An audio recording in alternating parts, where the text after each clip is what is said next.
বুঝতো কথা যে ভাবতেছি ফুট পড়লো কিভাবে আর কই না গো দোস্ত গো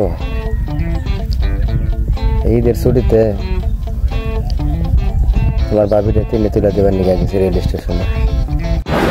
তো গেছিলাম ভালো কথা সমস্যা কি তোমার রেল স্টেশনে যাইয়া আমি অনেক খুশি তোমার বাবি বাড়িতে যাবো একা একা থাকবো ঘুরমু টাকা দিয়া যেহেতু খুশি তাহলে একটু আদর করে দিই আদর করবার একটা চুমা দিবার গেছি আবার চুমাটা দিবার গেছি তিনটা সাইডা দিচ্ছে আস্তে আস্তে গেতাছে চুমাটা হবার দিব হে শুনি মনে করে যাই হেরা ফুসকা যাই আছে ইঞ্জিনের মধ্যে ঠাট্টা করছে ইঞ্জিনের মধ্যে ঠাট্টা করছে